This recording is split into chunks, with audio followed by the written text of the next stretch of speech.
Buen día, lectores de 24 horas. Nos encontramos con Giovanni Figueroa Mejía, candidato a ministro de la Suprema Corte y académico. Buenas tardes, Muy candidato. buenas tardes, muchas gracias por la invitación y Gracias la a usted oportunidad por acudir. de conversar contigo y con la audiencia.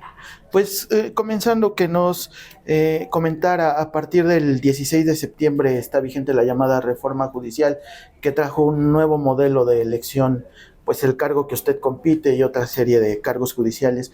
Que nos comentara primero su punto de vista de esta reforma y de la forma en la que se dio o se aprobó esta reforma. Pues mira, es una reforma que se tiene anunciando desde hace bastante tiempo.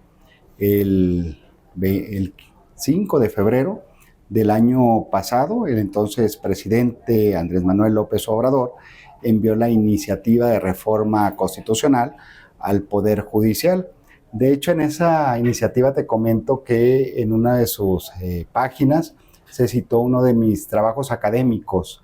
Yo siempre he defendido a lo largo de más de 15 años ya que se tiene que partir de la presunción de constitucionalidad de la obra del Poder Legislativo y como último recurso declarar la inconstitucionalidad de la ley, porque los tribunales constitucionales como nuestra Suprema Corte tiene a su alcance muchas herramientas para evitar crear vacíos innecesarios en el ordenamiento jurídico. Entonces se envía la iniciativa de reforma, después se constituyen cada uno de los comités de evaluación, tanto del Poder Ejecutivo, Legislativo y Judicial, lanzan las convocatorias correspondientes y todas las personas que consideramos, como es mi caso, que teníamos la preparación, el perfil idóneo para competir en los comicios del 1 de junio de este año, pues nos inscribimos y después siguió un proceso largo, ¿no?, de diferentes etapas.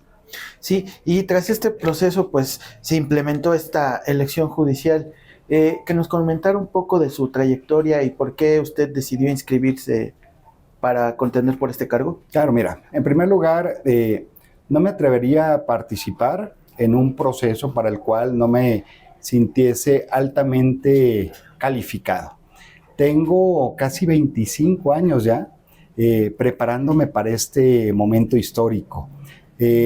Soy académico, como bien lo mencionaste al inicio de la charla, y todo lo que he escrito desde que hice mis estudios de maestría y de doctorado, pues han estado centrados en cuál es la labor de un tribunal constitucional, es decir, del intérprete supremo de la Constitución, del mayor defensor de cada uno de los principios, de los valores, de las reglas establecidos en las constituciones.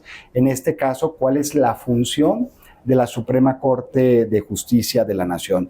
Y he hecho muchísimo desde el punto de vista académico, es decir, he coordinado 12 obras colectivas, publicado 3 libros, cerca de 50 capítulos de libros y otros escritos académicos, y todos ellos tienen en común que han tomado como enfoque la labor de la Suprema Corte Mexicana y de otros tribunales constitucionales del mundo. Pero además he tenido la gran fortuna de que a través de muchísimos años ya de trayectoria académica y profesional, te pongo algunos ejemplos.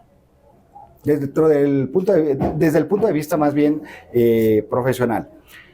Pues fui secretario de acuerdos de la presidencia del Tribunal Superior de Justicia del Estado de Nayarit. Recién salido de la licenciatura, tuve esa oportunidad que fue un gran aprendizaje.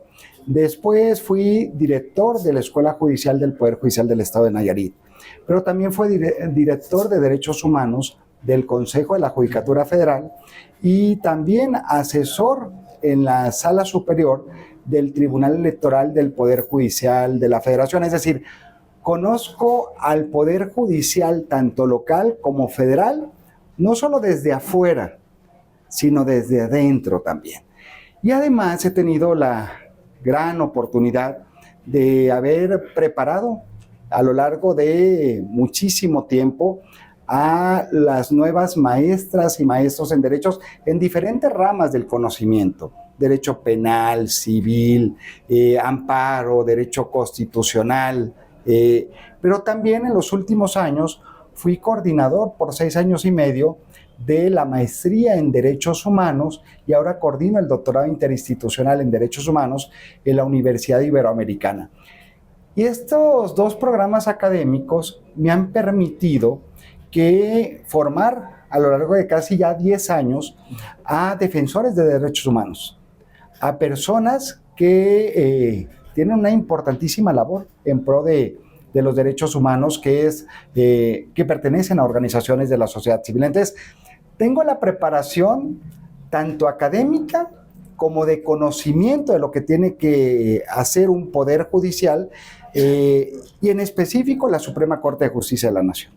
Muy bien, con todo esto que nos comenta y tomando en cuenta el modelo anterior de designación que era a través del Senado e incluso una designación directa del presidente, y tomando en cuenta los últimos nombramientos a quienes se les ha señalado de estar muy vinculados a lo que es la Cuarta Transformación, ¿usted considera que si con el modelo anterior usted hubiera tenido posibilidades de llegar a un cargo en el alto tribunal como es el de ministro? Por supuesto que no, y no por falta de capacidad y de conocimiento profundo de lo que tiene que hacer un ministro de la Suprema Corte. Mira, como bien señalas, antes estaba muy limitado a cuotas de poder, a élites, ¿sí? Y yo no pertenezco a una de esas élites. Y entonces el proceso era, en términos muy generales, el titular del Poder Ejecutivo enviaba una terna al Senado de la República. ¿Quiénes llegaban en esas ternas? Pues personas muy allegados a la presidencia de la República. Y si además se contaba con las mayorías requeridas en el Senado, pues era casi seguro que te ibas a convertir en ministra o ministro de la Suprema Corte sin valorar previamente tu perfil para el cargo. Con la reforma al Poder Judicial se abren muchísimas posibilidades para muchas personas que de otra forma no tendrían la posibilidad de llegar a ser jueces, juezas, magistradas, magistrados, ministras o ministros de la Suprema Corte. Y ahí me ubico yo. Esta reforma constitucional me abre la posibilidad de ahora ser candidato, propuesto además por el Comité de Evaluación del Poder Ejecutivo, y ser candidato ya formalmente a partir del 30 de marzo pasado a ministro de la Suprema Corte de Justicia de la Nación. Y se elevan además los requisitos para ser candidato, porque ya no basta como antes ser mexicano o mexicana, tener título de licenciatura en Derecho, con determinada antigüedad, gozar de buena reputación, término muy ambiguo, ¿sí? Ahora no, además se piden que tengas conocimientos en derecho constitucional, en derechos humanos, incluso en derecho internacional de los derechos humanos. Pero te decía que yo me he preparado porque además conozco muy bien cómo utilizar la interpretación jurídica en general y la interpretación constitucional en particular. He propuesto muchas tipologías de sentencias para que las utilice la Suprema Corte al momento de resolver diferentes asuntos, pero sobre todo aquellos que tienen que ver con derechos humanos. Muchos de mis argumentos, de mis ideas, han sido incorporados en las decisiones tanto de la Suprema Corte Mexicana, del Tribunal Constitucional de Chile, de muchos tribunales colegiados y juzgados de distrito del país, pero también de la justicia local. Con todo su perfil que usted tiene, ¿qué le dice a estos otros académicos, expertos en la función jurisdiccional, juzgadores e incluso ministros que pues han desestimado esta elección, han dicho que pues no es la forma en que pues se debe llegar a ocupar estos cargos? ¿Qué les diría? Pues mira, que creo que esta reforma nos da la oportunidad, después del 1 de junio, de poder comprobar los muchos beneficios que tiene esta reforma tanto al Poder Judicial Federal como a los poderes judiciales de las entidades federativas, y que hay la oportunidad de que lleguemos perfiles altamente capacitados para el cargo como el mío, pero no solamente desde un punto de vista técnico, de conocimiento de la labor de la Suprema Corte de Justicia, sino también con una gran sensibilidad, con una empatía social. Se tienen que emitir sentencias, sí, basadas en el ordenamiento jurídico, en los tratados internacionales, en la jurisprudencia mexicana, en la jurisprudencia interamericana, pero sentencias humanistas, que no vean los asuntos como simples expedientes, sino que entiendan las juzgadoras y juzgadores, ¿sí?, el nuevo poder judicial, que entiendan que al lado de cada expediente hay seres humanos que sufren, pero que está de por medio además su patrimonio, su libertad, incluso su vida. Y entonces ese nuevo perfil de juzgadoras y juzgadores son los que se están buscando a través de este proceso que da un gran poder a la ciudadanía, el de que por primera vez se elija a los jueces mexicanos a través de voto universal. Y pues ya entrando, como lo menciona, el pasado 30 de marzo inició su campaña. En esto, pues ¿cómo va con estas restricciones que ha impuesto la autoridad electoral? ¿Cómo ve pues esta primera campaña? ¿Cree que sí se puede hacer campaña con estas restricciones? Sí, mira, siempre hay la posibilidad, pero creo que lo hemos sufrido las candidatas y candidatos. Uno de los principios básicos de la materia electoral es el principio de certeza. Y en muchas etapas lo hemos echado de menos este principio. El INE, desafortunadamente, constantemente ha estado cambiando de criterios. Te pongo un par de ejemplos. Primero decía que, o más bien no se había pronunciado de si podíamos hacer un arranque de campaña o no. Una semana antes, que ya teníamos todo listo para el arranque de campaña, nos dice que no podemos hacerlo. Y entonces tienes que cambiar todo lo que ya habías organizado desde mucho tiempo atrás y hacer foros, ¿no? Que finalmente fue un acierto, porque pudimos en los foros que organizamos, o por lo menos en el que organicé yo en el estado de Nayarit, de donde soy originario. De hecho, arranqué en el pueblo donde crecí y donde viví pues casi la mitad de mi vida, pero a través de foros. Entonces ese cambio, ¿no? Y luego después se dijo topes de campaña, ¿sí? Se dio un tope para todos, con independencia del cargo al cual estás postulando. Después, ya iniciado el proceso de campaña, otra vez se cambian las reglas del juego. Entonces, yo creo que es un llamado para el INE para que en los comicios que van a tener lugar en 2027 no se sigan cometiendo este tipo de errores y que dañan gravemente a la certeza del proceso electoral. Y hablando pues de estos topes de gastos de campaña, como dice el INE, lo subió un poco a 1.4 millones el tope que pueden gastar los candidatos a la Suprema Corte. Debido a las restricciones de que no hay recursos públicos ni privados, pues debe ser prácticamente una campaña costeada con los recursos de los candidatos. Justo. ¿Usted cómo va a costear su campaña? Pues mira, afortunadamente pues he ahorrado, ¿no?, por cualquier imprevisto. Y no es una campaña en la cual se esté gastando mucho, por lo menos hablo por mí. Ha sido una campaña de mucho ingenio, donde cada que voy a alguna universidad, que salgo a platicar con las personas en diferentes puntos de las ciudades, pues me acompaña alguien de la propia universidad, que es quien toma fotos o videos, después se las envía a mi equipo, que somos 5 los que me están apoyando en esta campaña.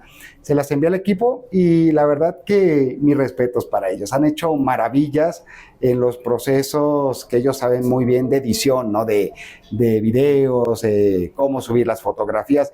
Va a ser más una campaña de las que se le denominan de aire, a través de redes sociales, de medios masivos de comunicación. Y además yo muy agradecido porque como ustedes, por ejemplo, que me abran la oportunidad, y así ha sido de la misma forma cada que vamos a una entidad federativa, los medios de comunicación que se enteran que vamos a estar por ahí, pues nos hacen entrevistas, después publican en radio, en televisión o a través de prensa escrita.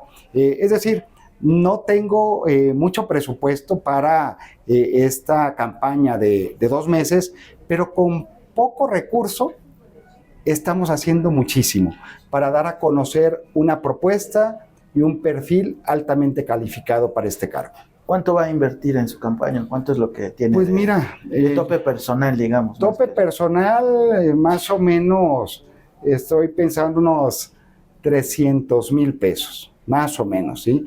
Por eso cuando el INE dijo, vamos a ampliar el presupuesto, pues dije, bueno, pues que a lo mejor se pusieron muy contentas y contentos quienes tengan los recursos, ¿no? Para gastar ese recurso. En mi caso, no es así. Y todo ha sido producto de trabajo de muchos años. Y también dio la oportunidad de tarjetas o con tarjeta de crédito o préstamos, ¿no? Para quienes lo deseen. No, fíjate que eso no sé si otros candidatos y candidatas lo estén haciendo, pero yo he llevado un proceso muy limpio y así vamos a seguir.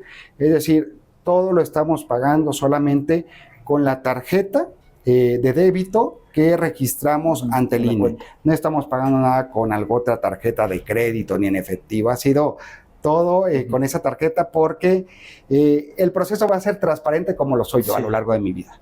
Y viendo esta que usted nos comenta, ¿no se siente en desventaja con otros candidatos, por ejemplo, las 3 ministras en funciones, pues que están en giras en otros estados, las invitan a universidades con invitaciones personalizadas, tienen apoyo de sindicatos incluso? ¿Se siente usted en desventaja ante estas candidaturas? No, en principio porque yo no compito con las 3 ministras. Compiten las mujeres con las mujeres, los hombres con los hombres. Y este último punto que decías que a ellas las invitan de manera personalizada, mira, te voy a decir por qué para mí no ha sido nada complicado todo este proceso. Yo toda mi vida profesional y académica no solamente doy clase o coordino la maestría o el doctorado en la institución en la cual gané una plaza hace 10 años por concurso, sino que casi todos los fines de semana, algunos descanso, ¿sí? Pero casi todos los viernes y sábado salgo a universidades del país. Me conocen los chicos y las chicas tanto de licenciatura, de maestría, de posgrado. Y entonces, pues eso me ha abierto las puertas de manera inmediata cada que llamo al director o incluso al rector o rectora de una universidad, que le digo, oye, me gustaría mucho, si tienen ustedes planeado invitar a candidatas y candidatos, pues yo fuera uno de ellos. Y entonces, pues me mandan la carta de invitación y pues vamos a las universidades. Y estoy muy comprometido con la universidad pública, porque yo toda mi vida he estudiado en una universidad pública. Y te pongo otro ejemplo. Mi universidad de origen es la Autónoma de Nayarit, ¿sí?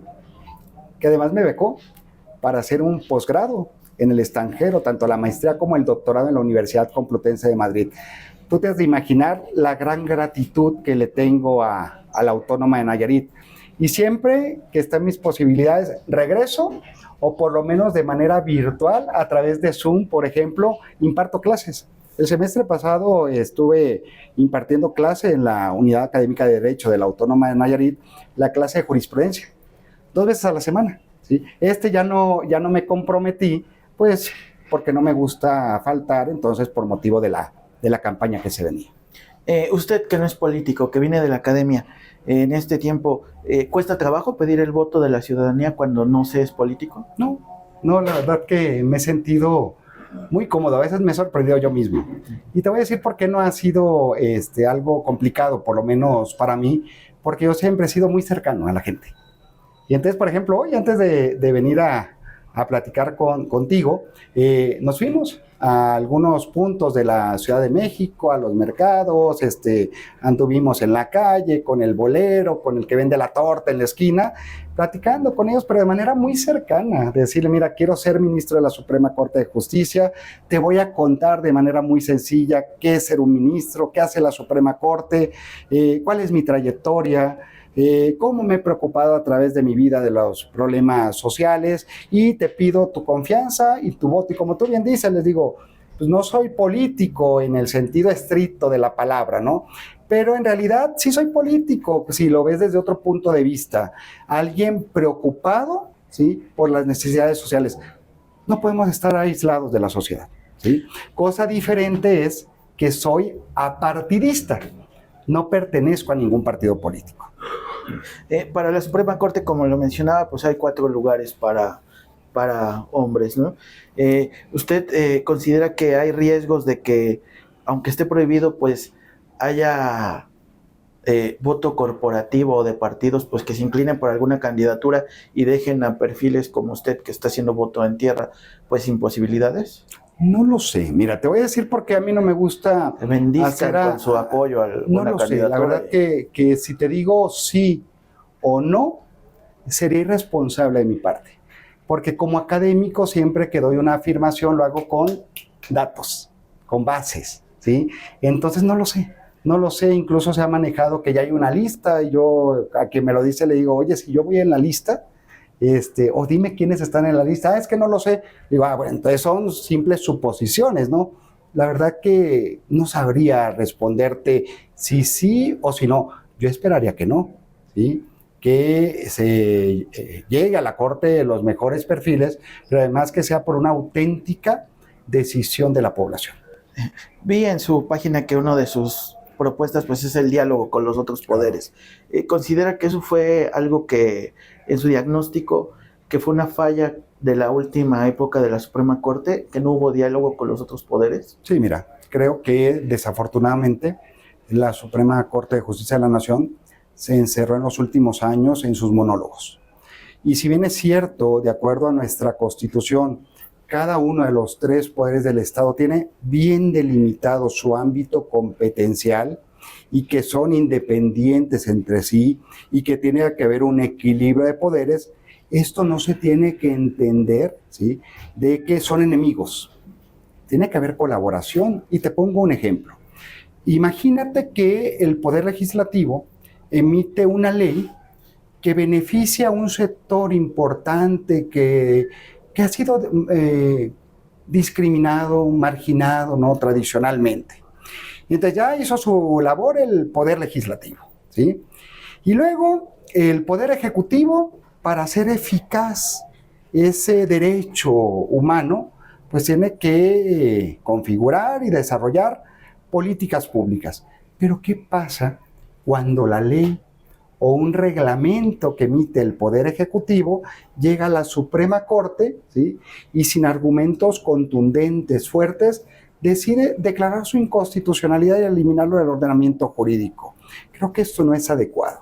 Entonces, tiene que haber colaboración, diálogo constante entre los 3 poderes del Estado, sobre todo cuando lo que está en juego es que se protejan los derechos humanos de todas las personas, pero de manera más específica, no solo, pero más específica de los grupos más vulnerados, de los grupos desventajados. Y creo que esto le ha faltado a la Suprema Corte, pero no solamente a la Suprema Corte, sino al resto de integrantes del Poder Judicial, ¿sí?, que han vivido encerrados en una burbuja, colocados en un pedestal y han estado alejados no solamente de la abogacía, sino también de la población. Sí, hay quien acusa igual pues varias decisiones que ha tomado la mayoría de la Corte o que tomó, pues que tomó un papel como si fuera legislador, ¿no? Queriendo cambiar, pues como dice, o anulando leyes. ¿Usted considera que sí hubo sí se dio esto? Mira, muy buena pregunta. Y esa es una de mis líneas de trabajo constante. Yo me atrevo a decirte, y se puede corroborar también, que soy el académico que más ha estudiado esto que me preguntas, no solo en México y Latinoamérica, sino en toda Iberoamérica. Una de mis líneas que he estado investigando, pero no como un académico que anda en el cielo de las ideas, sino mi trabajo siempre ha estado basado en revisar sentencias para proponer nuevas tipologías para mejorar los pronunciamientos de los tribunales. Y de manera constante, por supuesto que hemos visto que la Suprema Corte, pero también otros tribunales constitucionales del mundo, no se limitan a declarar la inconstitucionalidad de la ley eliminándola del ordenamiento jurídico, sino que en muchas ocasiones se convierten en legisladores positivos, en una instancia, digamos, paralegislativa, crean derecho a través de sus sentencias. En muchas ocasiones amplían los tribunales el contenido de derechos para incorporar, ¿sí?, supuestos que no estaban contemplados en la ley. Pero también la Suprema Corte, al igual que otros tribunales del mundo, reconocen nuevos derechos. Entonces aquí hay que tener un equilibrio de cuándo sí es adecuado que un tribunal constitucional sea activista, incorpore nuevos derechos, como por ejemplo el libre desarrollo de la personalidad, el derecho a la privacidad, ¿sí? Si es en beneficio de los derechos humanos, creo que un tribunal constitucional debe cumplir con esta función, pero teniendo ciertos límites, ¿sí? Por ejemplo, no hacerle decir a la ley y menos a la Constitución algo que no se justifica que diga. Y ahí yo he propuesto una tipología de sentencias que les llamo sentencias monitorias, que son aquellas que cuando la Suprema Corte no puede salvar la constitucionalidad de la ley porque evidentemente choca con el contenido de la Constitución, pues entonces la tiene que declarar inconstitucional y en la última parte de la sentencia, lo que desde el mundo jurídico llamamos considerando la parte argumentativa, vaya de la sentencia, le tendría que hacer una recomendación al Poder Legislativo para que en su libre configuración normativa, pues atienda los argumentos introducidos en la sentencia. Muy bien. Por último, ¿qué opina de la reciente resolución que tomó el Tribunal Electoral? Que los poderes pueden difundir o llamar al voto en la elección judicial contrario a lo que había acordado el INE. Mira, creo que si se quiere que se eleve la participación de la ciudadanía el 1 de junio, pues si además los candidatos y candidatas, aun cuando se están abriendo varios espacios, cuando nuestros currículum están en la plataforma del INE, muchas veces la ciudadanía, no porque no lo quiera, sino además por falta de tiempo, a veces, pero también hay que decirlo, por falta de interés o de desconfianza también en el Poder Judicial, pues no está muy al pendiente. Entonces creo que las autoridades del Estado mexicano pues tienen que difundir, incitar al voto siempre y cuando no digan por qué candidatas y candidatos. Genérico. Claro, genérico, de manera genérica, invitar al voto y decirle a la ciudadanía, les invitamos a que vean los perfiles de cada uno para que lleguen las personas más idóneas, pero además salgamos a votar. Eso yo lo veo muy bien.